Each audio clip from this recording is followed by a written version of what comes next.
ধরো যে কারো ঝগড়া করার ক্ষমতা বেশি, কারো ঝগড়া করার ক্ষমতা তো বেশি হয় আর কারো ঝগড়া করার ক্ষমতা কম হয়। তো যার ঝগড়া করার ক্ষমতা বেশি সে কি করবে, বিভিন্ন সিচুয়েশনে দেওয়া হোক না কেন সে ফটাফট ঝগড়া করে নেবে।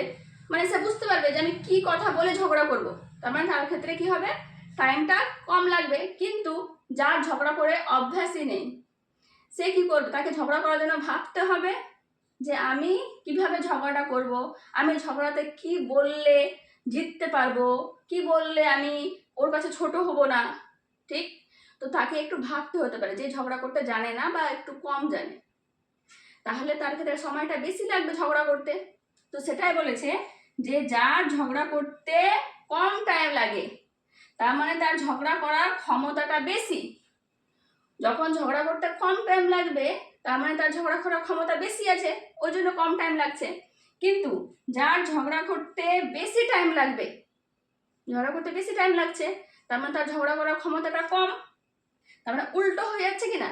তো এখানে ওইটাই বলছি, দেখো যে যার সময় বেশি লাগছে ঝগড়া করতে তার কিন্তু এফিসিয়েন্সিটা কম, যে সে তার ক্ষমতাটা কম ঝগড়া করার। কিন্তু যার সময়টা কম লাগছে তার কিন্তু ঝগড়া করার ক্ষমতাটা বেশি। মানে উল্টো হয়ে যাচ্ছে, রেসিপ্রোকাল হয়ে যাচ্ছে ব্যাপারটা। কম হলে ক্ষমতা কম হলে সময় বেশি, ক্ষমতা বেশি হলে সময় কম। বোঝা গেছে? তো এটা একটা সিচুয়েশন আমাদের, এটা একটা ক্যাটাগরি হলো যেটা খুব ইম্পর্টেন্ট একটা ক্যাটাগরি।